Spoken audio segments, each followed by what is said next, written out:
Buenos días, estudiantes, grupo docentes.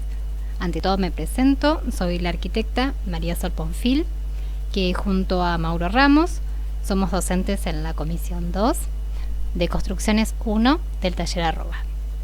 En esta oportunidad, bajo la modalidad de cursada virtual que estamos viviendo, vamos a hablar sobre el tema de diseño de iluminación arquitectónica. Vamos a estudiar la iluminación conceptualmente desde lo general, considerándola como una respuesta más a la formalidad y a la funcionalidad del edificio, siendo amigable con su entorno inmediato, y desde lo particular. Vamos a estudiar la iluminación residencial aplicado al trabajo práctico único que estamos desarrollando este año. El primer concepto y más importante que vamos a aprender hoy es que la luz natural es la más eficiente y saludable que existe. Hasta ahora la luz artificial no ha podido superarla. Sin embargo, las actividades humanas trascienden el horario de la iluminación natural. Por eso es que estudiamos la iluminación artificial para poder dar su mejor respuesta. Luz. ¿Qué es la luz? Conceptualmente es energía electromagnética visible. ¿Qué quiere decir esto? Quiere decir que se tienen que dar la combinación de tres elementos fundamentales para que se dé este fenómeno. Estamos hablando de un emisor o fuente de luz, una superficie refractante y un receptor u ojo humano. Cuando hablamos de la combinación de estos tres elementos, hablamos de la combinación de estos elementos y su universo en sí mismo que tiene cada uno de ellos. El emisor o fuente de luz es el gran abanico de lámparas que existe, mientras que las superficies refractantes es la arquitectura misma. Las superficies van a variar desde las más lisas a más rugosas, desde más claras a más oscuras, y todas ellas van a hacer que varíe el resultado que va a recibir el ojo humano. Y a la vez el ojo humano no es lo mismo como lo recibe un chico a un adulto mayor. Eso va variando también la percepción que pueda llegar a tener. Y de este resultado tenemos que saber que podemos afectar psicológicamente el estado de ánimo de las personas, ya que está comprobado que el tipo de iluminación altera el ritmo cardíaco. Por eso, lograr un buen equilibrio hace que las personas puedan tener una mejor prestación. Y saber que la falta de iluminación o el exceso de iluminación pueden ser perjudiciales. Vamos a hablar un poco del emisor. El emisor está compuesto por tres grandes partes. Tradicionalmente se componen de la luminaria, el equipo auxiliar y la lámpara. La luminaria es el contenedor tanto del equipo auxiliar como de la lámpara, y es el elemento que se va a vincular con nuestra envolvente, ya sea desde el techo, desde el muro o desde el piso.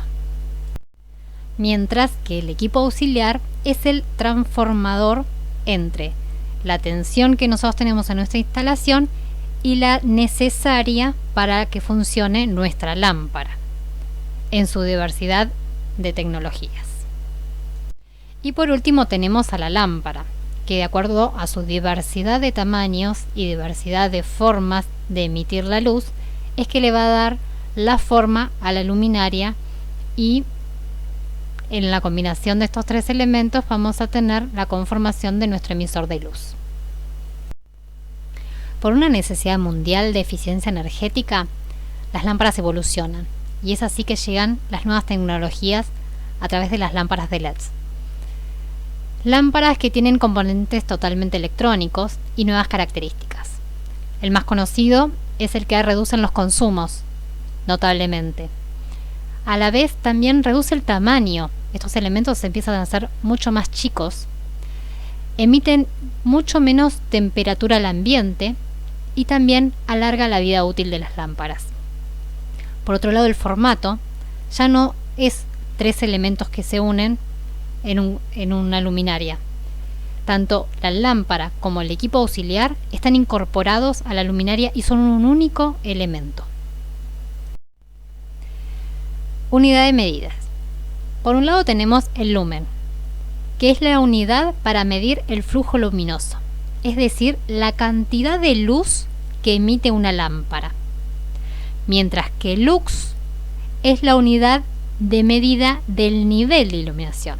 Es el resultado, es el nivel de iluminación que nosotros obtuvimos. Ejemplo, una lámpara dicroica que se utiliza habitualmente en una vivienda tiene 500 lúmenes, mientras que un panel de LED, esos que se pueden utilizar para iluminar una cocina, que son cuadraditos de 18 por 18 centímetros, tienen un flujo luminoso de 2000 lúmenes. Ahí se puede notar considerablemente el rendimiento de una lámpara y la otra.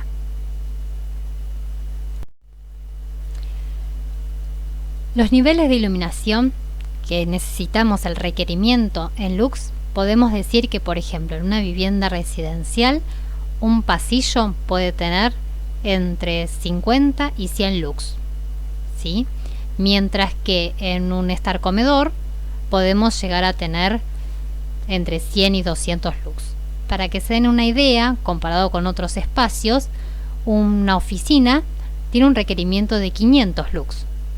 Y en un local comercial, como en un shopping, puede tener 500 lux en el salón de ventas, y una vidriera, que es el punto más alto, puede llegar hasta los 1000, dependiendo del estilo de vidriera, puede llegar a tener 1000 lux. Eficiencia lumínica es la relación que existe entre el flujo luminoso, o sea, los lúmenes, y la potencia que necesita esa luz para funcionar. Se expresa en lúmenes sobre watt. Es lo más parecido a cuando decimos, si lo relacionamos al consumo de un auto, que decimos que consume 6 litros de combustibles los 100 kilómetros, contra otros de similares características, pero consume 8 litros de combustible los 100 kilómetros. ¿Cuál es más eficiente? Bueno, en esto es lo mismo, o sea, cuánta luz va a emitir de acuerdo al consumo que va a gastar. Ejemplos de eso podemos ver, y vemos la evolución de las lámparas, cuando una lámpara incandescente tenía 15 lúmenes sobre watt que consumía. Luego una lámpara halógena, la siguiente tecnología que hubo y que existe todavía, es de 25 lúmenes sobre watt, mientras que una lámpara de LED tiene 130 lúmenes sobre watt que consume. Temperatura de color. Se mide en grados Kelvin y se refiere a las distintas tonalidades que puede tener una luz. Se refiere con la letra K. Estos tonos pueden variar desde los que tienen menos temperatura de color, que son los que están a la izquierda de la pantalla, de tonos más amarillentos, y son los más parecidos a un amanecer o un atardecer, y los que tienen mayor temperatura de color, que son los tonos más azulados y son los más similares a los del mediodía de un día de mucho sol de verano. Recomendación en una vivienda desde los 2700 grados Kelvin a los 4000 grados Kelvin. Dependiendo del estilo, de los tonos, de las texturas o tonalidades que elijan para la vivienda, pueden rondar en esos tonos. El resto de los tonos son para otras aplicaciones. En esta imagen podemos ver cómo un mismo ambiente con las mismas superficies, mismo tipo de superficie, que son lisas y bastante claras, podemos tener la variación de luz y cómo se percibe diferente, ¿no?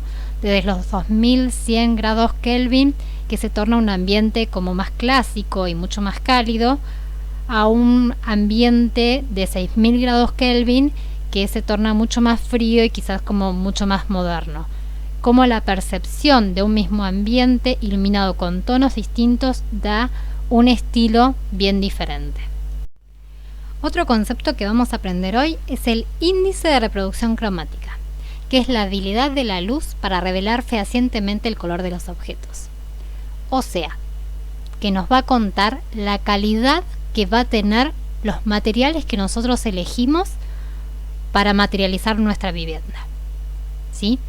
Se denomina como es CRI y en porcentajes, 70, 80, 90. Más o menos para que se den una idea, en arquitectura, lámparas, las que se denominan lámparas de arquitectura, comienzan con un 80% de índice de reproducción cromático, siendo para residencial 80, para comercial arriba de 90. ¿Y saben cuál es la luz que tiene un 100% de índice de reproducción cromática? Sí, la luz del sol, la luz natural, que es el referente como la mejor luz que reproduce los colores. Grado de protección IP. Es el nivel de protección proporcionado por un envolvente o una cáscara de un artefacto. Se denomina IP y está conformado por 2 cifras. La primera cifra se refiere a cuerpos sólidos, por ejemplo, cuando indica 0 es no protegido, 1 protegido contra los cuerpos sólidos superiores a 50 milímetros, mientras que, por ejemplo, si es 6 es totalmente protegido contra el polvo. Y la segunda cifra, por ejemplo, el valor tiene que ver con la intensidad a la exposición ante el agua. Por ejemplo, el 1 es protegido contra las caídas verticales de gotas de agua por condensación, mientras que cuando llegan a un valor de 7 es protegido totalmente contra los efectos de inversión del agua.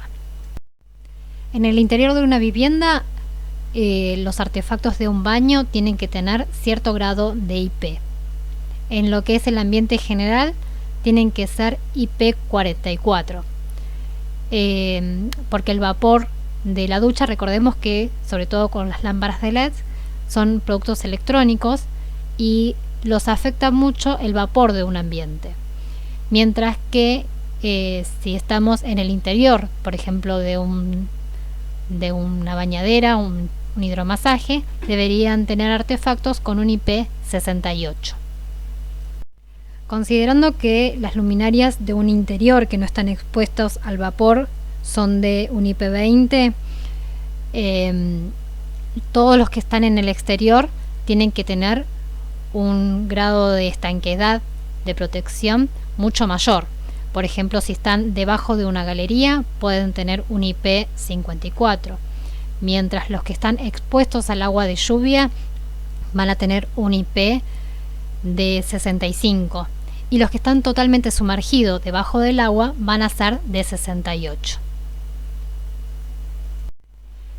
Ahora bien, ¿podemos direccionar la luz? Sí podemos, y va a depender del tipo de luminaria que nosotros elijamos. Veamos estos ejemplos dentro de lo que son los artefactos embutidos de cielo raso, las variables que podemos llegar a encontrar. El primer artefacto que vemos ahí lo denominamos fijo. Es un artefacto que no tiene ninguna variación en la dirección.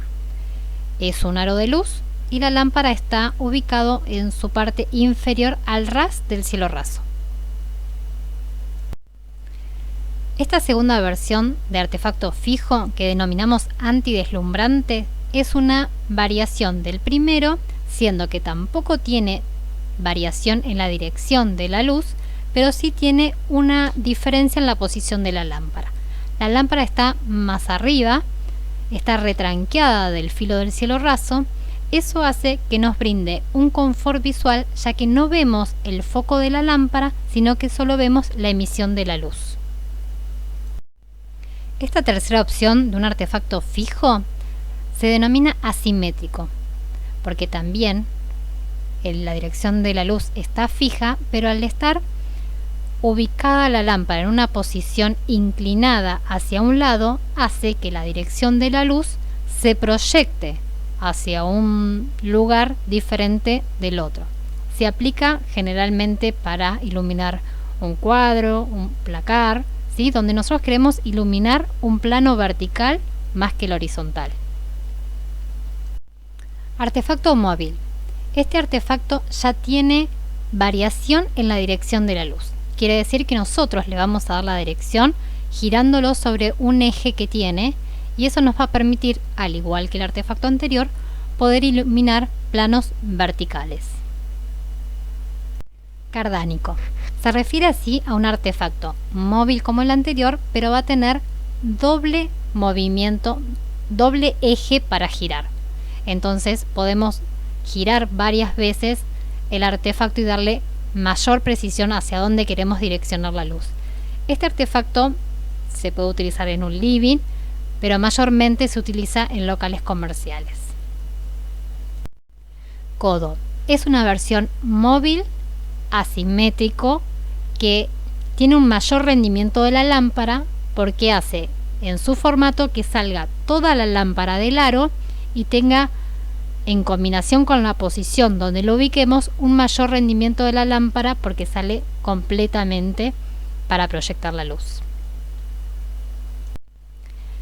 Y por último, un wall washer o bañador, que en realidad es un artefacto que a la vista del cielo raso se va a comportar totalmente embutido como el primer fijo, pero la lámpara va a estar retranqueada y girada desde la parte superior del cielo raso, y eso va a hacer que podamos tener también una dirección de la luz, podamos bañar una pared, un elemento o lo que queramos direccionar sin que la lámpara salga hacia afuera y tenga un rendimiento tan importante como un artefacto codo.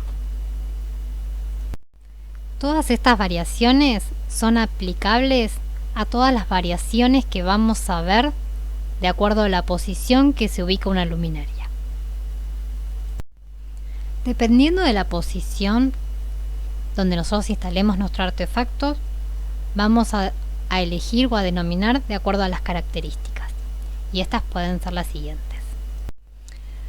Luminarias desde el techo, y la primera que vemos es por ejemplo un colgante, donde contamos con mayor cantidad de altura en el espacio. Entonces podemos, por ejemplo, desde nuestro techo bajar el nivel virtual con una luminaria colgante que solo dé luz hacia abajo, o de luz hacia arriba, o de luz en los 360 grados. Pero nosotros vamos a manejar ese límite virtual que va a dar la luz de acuerdo a la posición del colgante que nosotros elijamos. Un artefacto plafón lo utilizamos cuando tenemos menos altura y no tenemos la posibilidad de embutir en el cielo raso, pero sí tenemos todas las variables que vimos anteriormente de la dirección de la luz.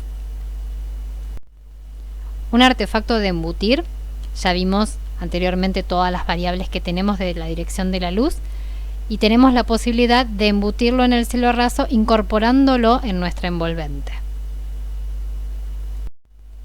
El artefacto cabezal es una mezcla de un plafón pero con toda la versatilidad de la dirección de la luz. ¿Para qué se utiliza muchísimo? Se puede utilizar, por ejemplo, para iluminar cielos rasos inclinados y acompañar la pendiente del techo.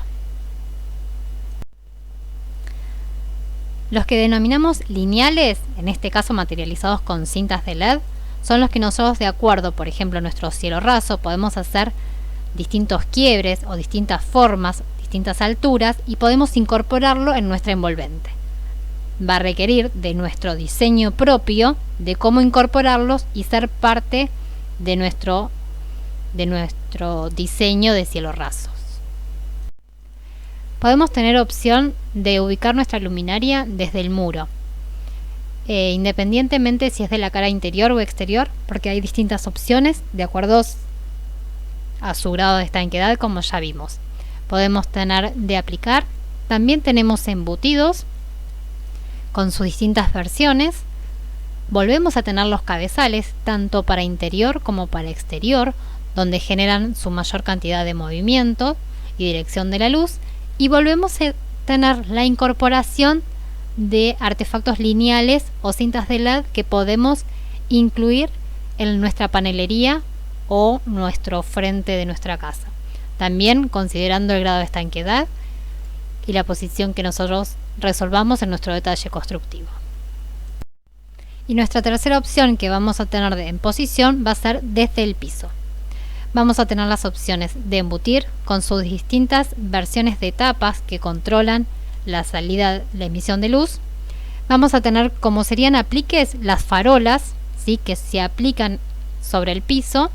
Después vamos a tener también cabezales en la versión de aplicar o de jabalinas, que se entierran en la tierra y eso le da flexibilidad de dirección, y volvemos a tener los artefactos lineales. En todos estos casos lo más importante es el grado de estanqueidad que vimos, porque sí o sí siempre están vinculados con el agua y van a requerir de artefactos especiales para ser aplicados en el piso. Llegamos a la instalación. Como se vio en la clase anterior, vamos a tener circuitos exclusivos de iluminación que van a estar independizados totalmente de lo que son los circuitos de tomas y los de baja tensión. Estos van a nacer en el tablero secundario y van a tener sus respectivas protecciones. Se realiza la instalación luego que se elevan los muros. Con cielo raso suspendidos se debe preparar la estructura previamente.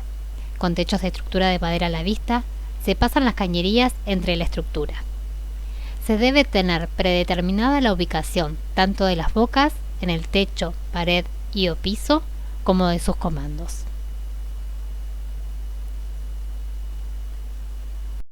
En tanto a los comandos también tenemos distintas opciones, desde la ubicación y desde la manera de cómo encender y apagar la luz. Desde una llave de luz podemos tener una llave de un punto que enciende desde un lugar y apaga desde el mismo lugar, mientras que si tenemos una llave de combinación podemos tener un encendido desde un lugar y el apagado desde otro lugar. Esto se puede llegar a utilizar en un pasillo o en un dormitorio. Después podemos llegar a tener un pulsador que enciende desde un lugar y luego de un tiempo se apaga solo. También puede ser utilizado para un pasillo. Después tenemos el encendido a través de un dimmer que no solo enciende la luz, sino también que atenúa la intensidad de luz. Se aplica muchas veces para un estar comedor o un dormitorio. Y otra opción que puede haber en una llave de luz como comando puede ser un sensor de movimiento, que a la presencia de movimiento se activa la luz y pasado cierto tiempo se apaga sola. Otras versiones de sensores de movimiento pueden estar ubicados en un cielo raso en forma de aplicar o de embutir, que también va a funcionar de la misma manera. Al percibir movimiento se activa, enciende la lámpara y pasado un periodo de tiempo se apaga sola. Las fotocélulas son elementos que se instalan directamente en el artefacto o en el exterior de la vivienda, donde funciona de acuerdo a la percepción, a la captura de luz natural. Cuando se hace de noche, se activa y cuando se hace de día, se vuelve a apagar solo. Una opción más que tenemos de comando son los relojes. Estos se pueden ubicar directamente en el tablero secundario.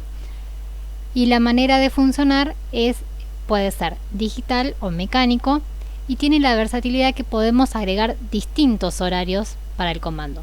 No solamente se utiliza para las luces, sino también se puede llegar a utilizar para motores u otras funciones.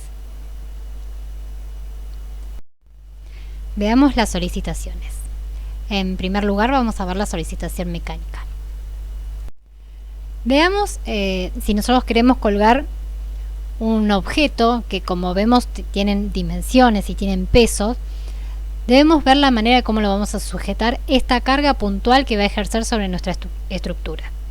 Si nosotros tenemos un techo de estructura de madera, seguramente elegiremos las piezas más grandes de nuestro techo, ordenadas de manera que nos sea útil para poder sujetar nuestra luminaria. Pero cuando tenemos, por ejemplo, un cielo raso suspendido de Durlock, seguramente esa estructura debe estar reforzada en el punto donde lleve el colgante o previamente reforzarlo desde el armado de la losa. Cuando llenamos, dejar previamente unos alambres pasados para poder fijar estos ganchos que pueden hacer que sujetemos mejor este objeto. Recuerden que las losas premoldeadas, las viguetas no se pueden atornillar, ni tampoco el ladrillo de tergopor. Otro dato para tener en cuenta es que los artefactos de embutir están diseñados para ser aplicados en cielo raso suspendidos de Durlock, no para cielo raso suspendido de armado de yeso. ¿Qué quiere decir? Que responden al espesor del Durlock, ¿sí? Y a la resistencia del Durlock. Cuando nosotros tenemos yeso suspendido, tiene un espesor menor y una resistencia menor también. Es importante que nosotros dejemos previamente unos aros de fibrofácil, pueden ser, que se fijan en la estructura, a la malla metálica que se coloca en el yeso, para lograr el espesor y la resistencia que tiene el Durlock. Ante las solicitaciones térmicas, como vimos en un principio, las lámparas de LED evolucionaron de manera que no emiten tanto calor en el ambiente, ¿sí? Pero ¿cómo se comportan las lámparas de LED ante las diferentes temperaturas? Con las bajas temperaturas, las lámparas de LED funcionan muy bien. Es el caso que se pueden utilizar en las cámaras frigoríficas. Pero, por ejemplo, si nosotros quisiéramos utilizarlos en un sauna, o sea, expuestas a altas temperaturas, las lámparas de LED no funcionan. No son aptas para altas temperaturas. A la vez que en sí misma, la lámpara de LED, como tiene componentes electrónicos, requiere de disipación del calor. ¿Cómo es esto? Por ejemplo, nosotros lo hacemos a través de perfiles metálicos, donde va a funcionar como un disipador de calor. A la vez, por ejemplo, con las cintas de LED, también sirven para ordenar y que la luz salga de manera más prolija. Solicitación hidrófuga. Como vimos anteriormente, los artefactos que estén expuestos al agua directamente tienen que tener su grado de protección en sí mismo como artefacto. Ahora, cuando nosotros con una luminaria interferimos en nuestra envolvente, vamos a tener que tener un diseño cuidadoso de tener una continuidad del hidrófugo. Es decir, por ejemplo, las luminarias de pared traen un premarco que se fija a nuestro muro.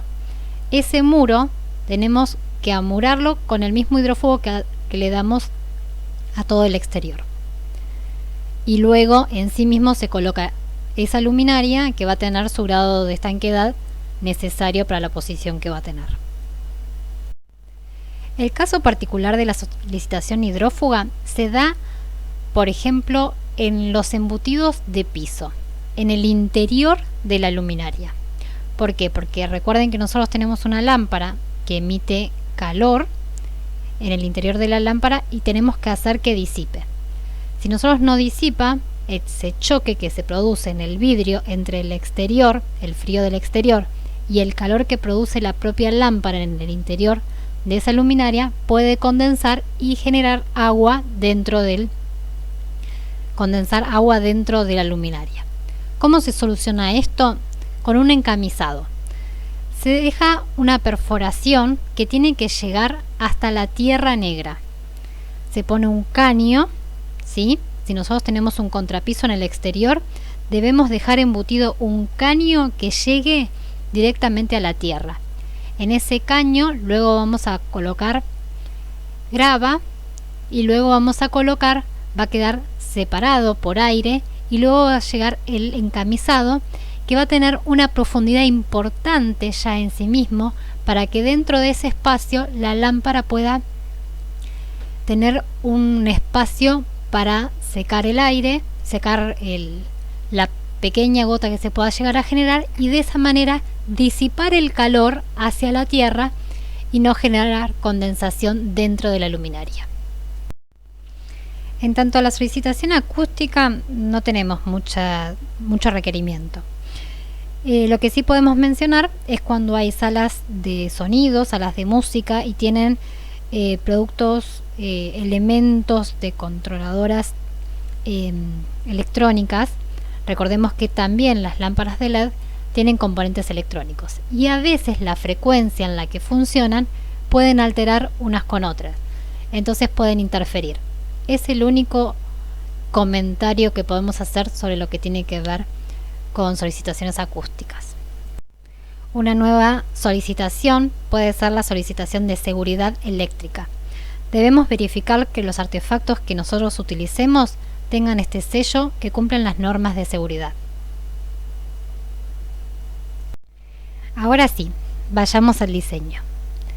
Como hablábamos, si lo comparamos con la iluminación natural, vemos que un mismo ambiente, con las mismas dimensiones, las mismas texturas, los mismos colores, si diseñamos una ventana al exterior con el ingreso de la luz natural, con las distintas formas de esa ventana, vamos a percibir el mismo ambiente de una manera diferente.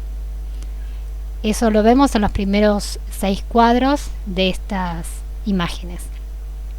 Y en los 3 cuadros de las imágenes de abajo vemos la misma situación del mismo lugar con iluminación artificial y cómo se percibe también el mismo espacio de manera diferente de acuerdo a cómo nosotros utilizamos la luz artificial. Esta imagen nos ayuda a hacernos 3 preguntas fundamentales que nos tenemos que hacer en el momento de diseñar la iluminación. Estas 3 preguntas son: ¿qué voy a iluminar? ¿Desde dónde lo voy a iluminar? ¿Y con qué lo voy a iluminar? Esas respuestas en este hall son bien claras. Tenemos un cielo raso totalmente protagonista, con un tratamiento especial, con una altura especial, que sirve de organizador de todo el espacio.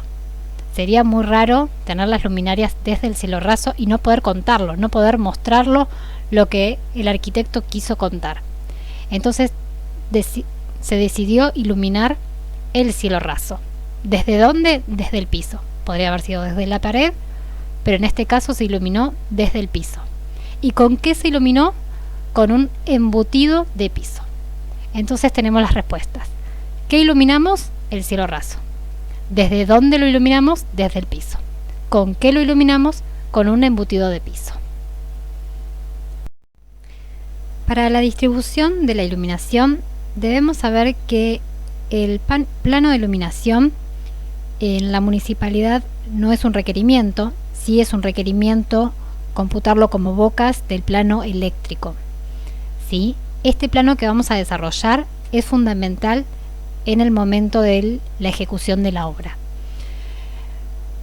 Por tal motivo vamos a trabajar con una planta donde usemos el mobiliario para conocer el funcionamiento de cada uno de los espacios. Esa planta va a tener los muros vacíos y la información que vamos a tener que desarrollar es la ubicación de las luminarias, acotándolas, indicar la posición, si es de techo, de pared o piso, con su tipo de luminaria, de embutir, de aplicar, colgante, cabezal, y si es necesario algún detalle constructivo desde el diseño tecnológico. Para ejemplificar algunos criterios de distribución de la iluminación, vamos a utilizar el anteproyecto que están trabajando los estudiantes Mateo Rosenberger y Nicolás Pesino, donde ellos tienen un proyecto con una distribución en L de la vivienda, y donde está marcado en rojo tienen el sector privado con cielos rasos suspendidos en Durlock, mientras que en el sector que está marcado en amarillo tienen la parte pública con un techo de madera, techo inclinado de madera a la vista con mayor altura.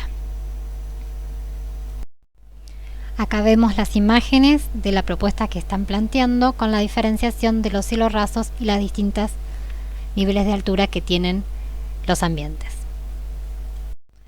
Vayamos al sector privado de la vivienda. En lo que es la circulación, que es muy marcada y muy ordenada, una distribución habitual que podríamos tener sería la que estamos indicando ahí, con una distribución pareja, de acuerdo a cada módulo de la vivienda, ubicar 3 artefactos. Ahora bien, otra opción puede decir, bueno, voy a iluminar los puntos de llegada de esa circulación. Entonces, en vez de tenerlo distribuido en forma pareja, voy a tenerlo previamente a las puertas y previamente al final de cada uno de los espacios. Entonces, de esa manera enfatizo esa circulación de principio a fin y que es parte de los espacios. Una tercera opción en ese mismo espacio puede ser de manera bien explícita con una cinta de LED en forma lineal, contundente de principio a fin, y va a contar esa intención de esa misma circulación que se hace parte de los espacios y tiene esa linealidad tan marcada. Materializarla con una cinta de LED desde la garganta va a enfatizar mucho más esa idea de que la circulación es parte de los espacios y está todo ordenado. Así es como vemos, en un mismo espacio tenemos distintas opciones de acuerdo a las decisiones que nosotros tomemos. Lo mismo ocurre en cada uno de esos espacios, si vamos a iluminar el centro o si vamos a ver qué queremos iluminar, desde dónde lo iluminamos y con qué lo iluminamos. Vamos al sector público de la vivienda. Vamos a indicar algunos tips de los por qué sí y los por qué no. Por ejemplo, en la cocina. Tenemos el plano de trabajo, son las mesadas, y donde tenemos que tener nuestra iluminación es sobre ellas. Pero, particularmente, si tenemos una iluminación desde arriba, es importante que sepamos que la iluminación va sobre el filo de las mesadas. ¿Por qué? Porque si nosotros queremos abrir un bajo mesada o abrir un cajón, no nos genere sombras. Igual que si nosotros ilumináramos, por ejemplo, en el caso de esta cocina, con una iluminación en el medio de las dos mesadas, si tuviéramos una sola luminaria, esa luz nosotros mismos cuando estamos sobre la mesada nos generaríamos sombra. Entonces es importante que sepan que el punto de iluminación en una cocina es sobre el filo de la mesada. El comedor, donde ubicamos la mesa, sí es el punto que es fundamental que la luz esté en el centro, porque es un lugar donde nos encontramos en una misma posición, sentados alrededor de la mesa, y debemos tener todos la misma comodidad de la luz. Podemos agregar una iluminación a los costados de la mesa que acompañen o el ambiente en general, pero en el comedor es el lugar fundamental donde la luz debe estar en el centro. En el living, si nosotros tenemos un sillón con un TV, tenemos que tener una iluminación que controle el reflejo sobre la TV. Es importante que nada nos interrumpa esa visual, ni nos genere reflejos. Lo mismo que la luz sobre por ejemplo, en este mueble donde está la TV. No puede estar sobre la televisión, sino que es importante que en lo posible esté a los costados o por detrás.